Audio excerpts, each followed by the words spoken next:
मैं हूं जो कंप्यूटर चलाता हूं। मेरे बिना कंप्यूटर एक निर्जीव वस्तु है। मैं कंप्यूटर के पार्ट को कंप्यूटर से कनेक्ट होने में हेल्प करता हूं। मुझे सभी यूजर पसंद करते हैं और मेरे साथ कंप्यूटर पर काम करते हैं। मैं यूजर के सभी छोटे बड़े काम करता हूं। मुझे सभी यूजर देखते हैं और खुश होते हैं। मैं ही हूं जो यूजर्स को सफल बनाता हूं और असफल बनाता हूं। मुझे सभी यूजरों ने देखा है और देखकर खुश होते हैं, लेकिन आज तक किसी भी यूजर ने मुझे छुआ नहीं। मैं हूं सॉफ्टवेयर। हेलो दोस्तों, मैं हूं अभिषेक राठौर और स्वागत करता हूं आपका एक बार फिर से यूट्यूब के वीडियो में। आज बात करूंगा मैं कि सॉफ्टवेयर क्या होते हैं और सॉफ्टवेयर कितने प्रकार के रहते हैं। पिछली वीडियो में मैं आप लोगों को हार्डवेयर तथा सॉफ्टवेयर का बेसिक इंफॉर्मेशन देकर गया था और सॉफ्टवेयर के टाइप्स के लिए मैंने बोला था कि अगली वीडियो बना दूंगा। तो आज की इस वीडियो में हम बात करेंगे कि software operating system, software batch operating system और जितने भी हमारे एप्लीकेशन सॉफ्टवेयर रहते हैं ये किस किस तरीके से काम करते हैं और ये किस लिए डेवलप किए गए हैं। हम इनमें से कितने सॉफ्टवेयर को यूज कर सकते हैं, कितने सॉफ्टवेयर को कंप्यूटर यूज करता है। तो इन सभी चीजों को डीपली समझने के लिए चलिए वीडियो को स्टार्ट करते हैं। तो मैंने आप लोगों के लिए पिछली वीडियो में बताया था कि हमारे जो एप्लीकेशंस होते हैं वो कंप्यूटर में ऐसे एप्लीकेशंस होते हैं जिन्हें हम देख सकते हैं, यूज कर सकते हैं, पर उन्हें कभी भी टच नहीं कर सकते। वो कहलाते हैं हमारे सॉफ्टवेयर। ये सॉफ्टवेयर हमारे दो तरीके के होते हैं। एक आ जाता है एप्लीकेशन सॉफ्टवेयर, दूसरे आ जाते हैं सिस्टम सॉफ्टवेयर। अगर मैं बात करूं सिस्टम सॉफ्टवेयर की तो ये हमारे कुछ ऐसे सॉफ्टवेयर होते हैं जो कंप्यूटर में बैकग्राउंड में रन होते हैं, जिसे हम अपनी तरफ से यूज नहीं करते हैं। एक बात और, हमारे जो ये सिस्टम सॉफ्टवेयर होते हैं ये कंप्यूटर के मेन सॉफ्टवेयर कहलाते हैं। इनके बिना कोई भी कंप्यूटर रन नहीं हो सकता, क्योंकि वो एक निर्जीव वस्तु की तरह पड़ा रहने वाला है। ठीक है दोस्तों, इसको हम ना तो आसानी से इंस्टॉल कर सकते हैं, ना ही आसानी से अनइंस्टॉल कर सकते हैं। ये जो हमारे सिस्टम सॉफ्टवेयर है ये यूजर और हार्डवेयर और कंप्यूटर के बीच इंटरेक्ट कराने का, उन्हें कंट्रोल करने का और कोऑर्डिनेट करने का वर्क करते हैं। ये हमारे अक्सर बैकग्राउंड में रन होते हैं, हमें पता भी नहीं लगता है, और ये ही दूसरे एप्लीकेशंस के लिए, दूसरे सॉफ्टवेयर के लिए भी रन कराने में हेल्प करते हैं। ये हमारे लो लेवल लैंग्वेज से लिखे जाते हैं, इसीलिए इन्हें भी लो लेवल सॉफ्टवेयर कहा जाता है। ये हमारे कुछ ऐसी फाइल्स या ऐसे प्रोग्राम्स होते हैं जो ऑपरेटिंग सिस्टम को लिखने में हेल्प करते हैं। अब आप सोचेंगे यार ये ऑपरेटिंग सिस्टम क्या है, तो मैं आप लोगों के लिए दिखा दूं कि हमारे जो सिस्टम सॉफ्टवेयर हैं ये भी कई प्रकार के होते हैं। जैसे कि सबसे पहले नंबर पर आ जाता है हमारा ऑपरेटिंग सिस्टम, दूसरा compiler, interpreter, assembler, linker, loader और डिवाइस ड्राइवर। आखिर ये जो सॉफ्टवेयर है ये हमारे बैकग्राउंड में वर्क करते हैं और यही कहलाते हैं सिस्टम सॉफ्टवेयर। हर किसी सिस्टम की नीड होते हैं जो जरूरी है, इसके बिना कोई भी कंप्यूटर काम नहीं करेगा, मतलब नहीं करेगा। एक एक करके हम इसके बारे में भी समझ लेते हैं कि ये हमारे किस तरीके से वर्क करते हैं। पहले नंबर पर आ जाता है हमारा ऑपरेटिंग सिस्टम। ऑपरेटिंग सिस्टम एक ऐसा सिस्टम है जो कंप्यूटर में हार्डवेयर तथा सॉफ्टवेयर और यूजर और हार्डवेयर के बीच में कम्युनिकेशन कराता है, उनके बीच में इंटरेक्ट कराता है। ये कंप्यूटर के ऑन होने पर सबसे पहले कंप्यूटर की मेन मेमोरी रैम में लोड हो जाता है और हमारे द्वारा दिए गए सभी इंस्ट्रक्शन को, सभी निर्देश को कंप्यूटर को समझाने में हेल्प करता है, क्योंकि हम जो भी इनपुट करते हैं वो एक हाई लेवल में होता है और कंप्यूटर सभी कुछ लो लेवल लैंग्वेज में समझता है। तो उसको समझाने के लिए पूरी तरीके से वर्क करता है एक operating system. Operating system files का और इंस्ट्रक्शन का एक सेट होता है जिसमें बहुत सारे प्रोग्रामों को प्रोग्राम किया जाता है, कोड किया जाता है, फाइलें बना दी जाती हैं, वही हमारा बन जाता है एक ऑपरेटिंग सिस्टम। अगर मैं बात करूं ऑपरेटिंग सिस्टम की, तो ऑपरेटिंग सिस्टम में हमारे कई प्रकार के होते हैं, जैसे कि simple batch operating system, single user operating system, multi user operating system, multi programming operating system, multi process operating system, multitasking operating system और रियल टाइम ऑपरेटिंग सिस्टम। इनके बारे में भी एक बार समझ लेते हैं कि कौन सा ऑपरेटिंग सिस्टम किस तरीके से वर्क करता है। ये सारे अलग अलग तरीके से काम में लिए जाते हैं, कुछ नेटवर्किंग के लिए काम में लिए जाते हैं, कुछ डायरेक्ट यूज किए जाते हैं, और हम आज के समय में कौन सा ऑपरेटिंग सिस्टम यूज कर रहे हैं, तो चलिए एक बार इन्हें भी अच्छे से समझ लेते हैं। तो बात करूं अगर मैं सिंपल बैच ऑपरेटिंग सिस्टम की, तो ये सबसे पहले यूज किया जाने वाला एक ऑपरेटिंग सिस्टम था, जिसमें यूजर और कंप्यूटर के बीच में डायरेक्ट कनेक्शन नहीं होता था, बल्कि एक तरफ यूजर होते थे, एक तरफ कंप्यूटर, और बीच में एक काम करता था ऑपरेटर। वही ऑपरेटर उसको कार्य भेजता था। इसमें जो भी जॉब्स होती थी, एक जो कामों का हमारा एक जैसे काम होते थे, उन्हें एक एक करके एनालाइज किया जाता था, उसके बाद ही दूसरा प्रोग्राम को एग्जीक्यूट किया जाता था। इसमें डायरेक्ट कनेक्शन नहीं होता था। ये कहलाता था हमारा सिंपल बैच ऑपरेटिंग सिस्टम। इसके बाद आता है हमारा सिंगल यूजर ऑपरेटिंग सिस्टम। तो सिंगल यूजर ऑपरेटिंग सिस्टम, जैसे मान लो हमारे पास विंडो है, यूनिक्स है, लाइनक्स है, इसमें ये हमारे दो तरीके के होते हैं, एक सिंगल यूजर और एक मल्टी यूजर। सिंगल यूजर का मतलब होता है जिसमें सिर्फ एक टाइम पर एक यूजर वर्क कर सकेगा, दूसरा यूजर वर्क नहीं कर सकेगा, वो कहलाता है हमारा सिंगल यूजर ऑपरेटिंग सिस्टम। इसी के विपरीत मल्टी यूजर ऑपरेटिंग सिस्टम का मतलब होता है कि जिसमें एक ऐसे ऑपरेटिंग सिस्टम जिसमें दो या दो से अधिक यूजर एक साथ एक ही टाइम पर काम कर सकते हैं, वो कहलाता है multiple user operating system. Next आता है हमारा मल्टीटास्किंग ऑपरेटिंग सिस्टम। मल्टीटास्किंग का मतलब होता है कि हम एक ही कंप्यूटर में एक टाइम पर एक साथ दो या दो से अधिक टास्क को चला सकते हैं, रन कर सकते हैं और उन्हें कंप्लीट भी कर सकते हैं। किस तरीके से, मान लो कि मेरे पास एक विंडो है, सिस्टम है, और मैं उसमें काम कर रहा हूं। मैंने क्या किया, उसमें MS वर्ड खोल लिया और उसमें कुछ टाइप कर रहा हूं, और टाइप करने के साथ उसके बैकग्राउंड में एक ऑडियो म्यूजिक भी बजा कर रख दिया है। साथ ही साथ मैंने डाउनलोडिंग से कोई फाइल को डाउनलोड कर रहा हूं, तो हमारे साथ क्या हो रहा है, एक साथ 3 वर्क कंप्लीट हो रहे हैं। एक ऑडियो म्यूजिक चल रहा है, एक डाउनलोडिंग चल रही है और एक टाइपिंग चल रही है। तो हुए ना, एक बार में दो या दो से अधिक टास्क को कंप्लीट करना। तो ये कहलाता है हमारा मल्टीपल टास्किंग ऑपरेटिंग सिस्टम। हमारे आजकल के जो मोबाइल आ रहे हैं, एंड्रॉयड फोन्स और जो विंडोज आ रही हैं, वो सारी मल्टीटास्किंग ऑपरेटिंग सिस्टम के अंदर ही आ जाती हैं। नेक्स्ट आता है हमारा मल्टी प्रोसेसिंग ऑपरेटिंग सिस्टम। कभी कभी कंफ्यूजन ये हो जाता है कि मल्टीटास्किंग क्या है, मल्टी प्रोसेसिंग क्या है और मल्टी प्रोग्रामिंग क्या है। ठीक है, तो इनमें कोई ज्यादा डिफरेंस नहीं है। डिफरेंस भी आप लोगों को यहीं पर पता लग जाएगा कि मल्टीटास्किंग में दो या दो से अधिक टास्क एक समय पर, और मल्टी प्रोसेसिंग में होता है दो या दो से अधिक टास्क को दो या दो से अधिक प्रोसेसर द्वारा कंप्लीट किया जाता है, वो कहलाता है मल्टी प्रोसेसिंग। मतलब एक ऐसा ऑपरेटिंग सिस्टम जो हमारे द्वारा दिए गए दो या दो से अधिक टास्क को ऑटोमेटिकली डिवाइड करके उन्हें डिस्ट्रीब्यूट कर देता है दो या दो से अधिक प्रोसेसर के, जिससे कि एक प्रोसेसर एक टास्क को आसानी से कंप्लीट कर सके, वो कहलाता है हमारा multiple processing operating system. Next आ जाता है हमारा रियल टाइम ऑपरेटिंग सिस्टम।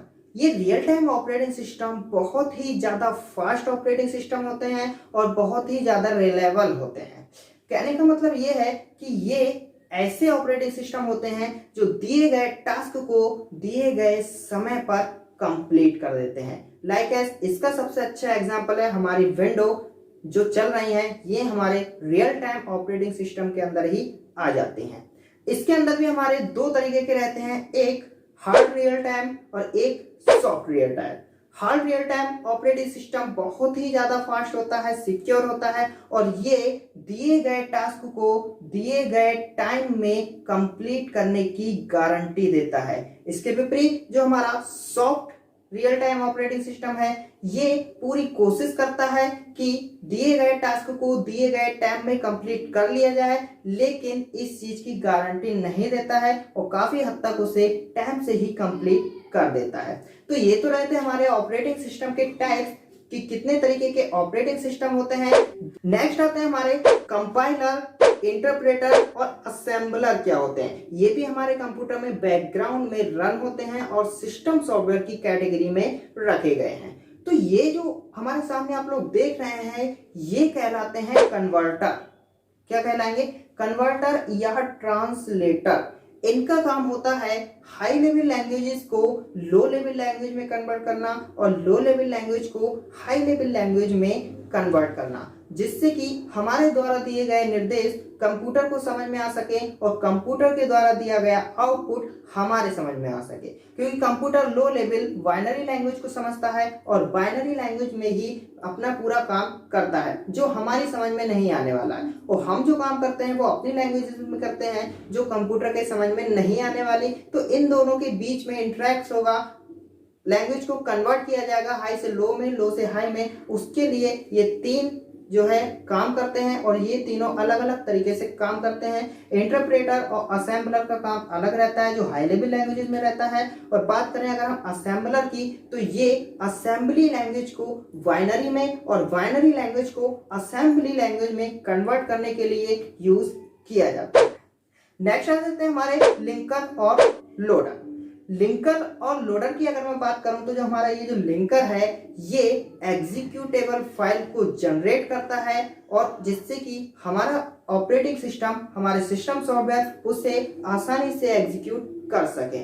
साथ ही साथ जो हमारा लोडर है इसका काम उससे विपरीत होता है। जो लिंकर द्वारा एग्जीक्यूटेबल फाइल को जनरेट किया जाता है उस फाइल को रैम में लोड करने का काम लोडर का होता है, क्योंकि जब तक कोई भी फाइल को रैम में लोड नहीं किया जाएगा तब तक प्रोसेसर द्वारा उसे प्रोसेस करना असंभव है। क्योंकि प्रोसेसर कोई भी इंफॉर्मेशन को रैम से ही उठाता है जो उसकी प्राइमरी मेमोरी कहलाती है, मेन मेमोरी कहलाती है, एक्स्ट्रा किसी मेमोरी से नहीं उठाता है।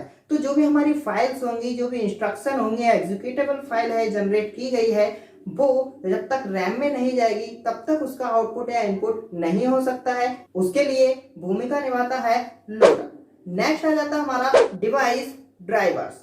डिवाइस ड्राइवर्स क्या होते हैं? ये हमारे कुछ ऐसे ड्राइवर्स होते हैं जो एक्सटर्नल डिवाइस को, पेरिफेरल कंपोनेंट्स को कंप्यूटर से कनेक्ट होने में हेल्प करते हैं। लाइक एज मैंने प्रिंटर कनेक्ट कर दिया, मॉनिटर कनेक्ट किया है और कीबोर्ड कनेक्ट किया है, माउस कनेक्ट किया है या अपने मोबाइल फोन को यूएसबी को कनेक्ट किया है। तो ये कनेक्ट हो रहे हैं किसके थ्रू? ड्राइवर्स के थ्रू। जब तक हमारे मोबाइल्स में ड्राइवर्स नहीं है तब तक ये कनेक्ट नहीं हो सकते, अपनी वर्किंग नहीं कर सकते। तो इन कंपोनेंट को उससे कनेक्ट करने के लिए जरूरत पड़ती है हमें ड्राइवर्स की, जो कि कंप्यूटर के बैकग्राउंड में रन होते हैं और सिस्टम सॉफ्टवेयर की कैटेगरी में आ जाते हैं। बात कर लेते हैं अब हम एप्लीकेशन सॉफ्टवेयर क्या होते हैं। एप्लीकेशन सॉफ्टवेयर हमारे ऐसे सॉफ्टवेयर होते हैं जो यूजर की रिक्वायरमेंट के अकॉर्डिंग डेवलप किए जाते हैं और सिर्फ उतना ही काम करते हैं जितना के लिए उनमें प्रोग्रामिंग की गई है। एग्जाम्पल के लिए टैली है तो वो सिर्फ अकाउंटिंग का वर्क करेगी, MS वर्ड है तो वो सिर्फ वर्ड प्रोसेसिंग का काम करेगा, पेंट है वो पेंटिंग के लिए काम करेगा। सारे काम एक साथ नहीं किए जा सकते इन सॉफ्टवेयर में, उतना ही काम करेंगे। वेब ब्राउजर है, नेट चलाने के लिए है, ठीक है। एप्लीकेशन सॉफ्टवेयर के अंदर आ जाते हैं। एप्लीकेशन सॉफ्टवेयर भी हमारे कई प्रकार के होते हैं, जैसे कि आ जाते हैं हमारे presentation software, spreadsheet software, database software, multimedia software और वर्ड प्रोसेसिंग सॉफ्टवेयर। और ये जो हमारे टाइप्स हैं इनके अंदर भी अलग अलग सॉफ्टवेयर आ जाते हैं। अगर मैं बात करूं प्रेजेंटेशन सॉफ्टवेयर की तो ये हमारे होते हैं प्रेजेंटेशन को क्रिएट करने के लिए। जैसे कि मान लो तुमने कोई एक प्रोजेक्ट बनाया है, कोई भी एक वर्क बनाया है जिसको तुम दूसरे लोगों को दिखाना चाहते हो, एक इस तरीके से अट्रैक्टिव तरीके से दिखाना चाहते हो कि आसानी से उन्हें समझ में आ सके, तो वो कहलाती है प्रेजेंटेशन। प्रेजेंट करने के लिए कोई एक प्रोजेक्ट, उसके लिए जो सॉफ्टवेयर बनाए गए हैं वो अलग अलग हैं। तो प्रेजेंटेशन के सॉफ्टवेयर हमारे कुछ इस तरीके से शो हो रहे हैं। MS power point, Libre office से इम्प्रेस, कस्टम शो, स्लाइड डॉग और मीडिया शॉट। ये जो सॉफ्टवेयर हैं ये आ जाते हैं प्रेजेंटेशन सॉफ्टवेयर। दूसरे नंबर पर आता है हमारा स्प्रेडशीट सॉफ्टवेयर। स्प्रेडशीट सॉफ्टवेयर का काम होता है किसी भी डाटा को कॉलम तथा रो में इंक्लूड करना, कॉलम तथा रो के फॉर्म में सेव करके रखना और साथ ही साथ उस डाटा के साथ मैनिपुलेट करना। उसमें हम कैलकुलेशन कर सकते हैं, प्लस माइनस डिवाइड या जो भी हम करना चाहते हैं। ये एक गणित की तरह रो तथा कॉलम की टेबल में बनी हुई कुछ हमें शीट मिलती है जिसमें हम अपने डाटा को आसानी से रख सकते हैं, कैलकुलेशन कर सकते हैं, एक फॉर्मेट जनरेट कर सकते हैं। तो ये सॉफ्टवेयर कहलाते हैं हमारे स्प्रेडशीट सॉफ्टवेयर, जिसके अंदर हमारे बहुत सारे सॉफ्टवेयर आ जाते हैं जैसे कि माइक्रोसॉफ्ट से एक्सेल, लिब्रे से कैल्सी, जी न्यूमेरिक, गूगल शीट और स्मार्ट शीट। इस टाइप के और भी हमारे बहुत सारे हैं, 5-5 एग्जांपल सभी के दिखा दे रहा हूं। नेक्स्ट आ जाता है हमारा डाटाबेस सॉफ्टवेयर। डाटाबेस सॉफ्टवेयर का काम होता है एक डाटाबेस को क्रिएट करके रखना। अगर हमारे पास बहुत सारा डाटा है, किसी स्कूल का डाटा है, किसी कक्षा का डाटा है, किसी कंपनी का डाटा है, रेजिडेंट का डाटा है या बहुत सारे लोगों का कोई भी किसी भी तरीके का डाटा हो सकता है। अगर उस डाटा को हम सही तरीके से रखना चाहते हैं, मैनिपुलेट करना चाहते हैं, तो उनके लिए भी अलग से सॉफ्टवेयर बना दिए गए हैं जो डाटाबेस सॉफ्टवेयर के कैटेगरी में रखे गए हैं। इसके अंदर हमारे आ जाते हैं माइक्रोसॉफ्ट से एक्सेस, लिब्रे से base, my SQL, Oracle, RDBMS और साइबेस जैसे सॉफ्टवेयर। ये सारे सॉफ्टवेयर काम करते हैं डाटाबेस को बनाने में और डाटाबेस के मैनिपुलेशन में। नेक्स्ट आ जाते हैं हमारे मल्टीमीडिया सॉफ्टवेयर। मल्टीमीडिया जो सॉफ्टवेयर होते हैं ये काम करते हैं हमारे फोटो के लिए, टेक्स्ट के लिए और इमेजेस के लिए, वीडियो के लिए, ऑडियो के लिए। क्योंकि मल्टीमीडिया क्या है हमारा, टेक्स्ट, ऑडियो, वीडियो, एनिमेशन, ये सारी चीजें कहलाती हैं मल्टीमीडिया। अगर इनका यूज करना चाहते हैं, इनमें एडिटिंग करना चाहते हैं, कट पेस्ट कॉपी या जो भी चीज में जोड़ना चाहते हैं, इनके लिए हमें मल्टीमीडिया सॉफ्टवेयर का यूज करना पड़ता है, जिसमें हमारे कुछ इस तरीके के सॉफ्टवेयर आ जाते हैं: movie maker, media monkey, Photoshop, video studio और GIF एनिमेटर। तो ये जो हमारे सॉफ्टवेयर आप देख रहे हैं ये सारे आते हैं मल्टीमीडिया की कैटेगरी में। नेक्स्ट हमारा आता है वर्ड प्रोसेसर। तो वर्ड प्रोसेसर के बारे में मैंने आप लोगों को बताया था कि जो वर्ड प्रोसेसर होते हैं वो वर्ड की प्रोसेसिंग करने के लिए यूज किए जाते हैं, जिसमें हम कोई टाइपिंग लिख सकते हैं, कोई अपना एक रिज्यूम तैयार कर सकते हैं, कोई अपने डॉक्यूमेंट को क्रिएट कर सकते हैं। वो वर्ड प्रोसेसिंग के अंदर आ जाते हैं, जिसकी लिस्ट भी आप लोगों को दिखा देता हूं 5 एग्जांपल, जो कि रहते हैं हमारे माइक्रोसॉफ्ट वर्ड, लिब्रे से Writer, WordPad, Google doc और पेजेस। ये जो सॉफ्टवेयर देख रहे हैं ये कहलाते हैं हमारे वर्ड प्रोसेसर सॉफ्टवेयर, जिसमें जो सबसे ज्यादा पॉपुलर है वो रहता है हमारा MS वर्ड। तो ये सारे थे हमारे एप्लीकेशन सॉफ्टवेयर के अंदर आ जाते हैं। तो उम्मीद करता हूं दोस्तों आप लोगों के लिए ये वीडियो समझ आई होगी और सिस्टम सॉफ्टवेयर, एप्लीकेशन सॉफ्टवेयर क्या होते हैं, किस तरीके से वर्क करते हैं, इसके बारे में सारे डाउट्स आपके क्लियर हो गए होंगे।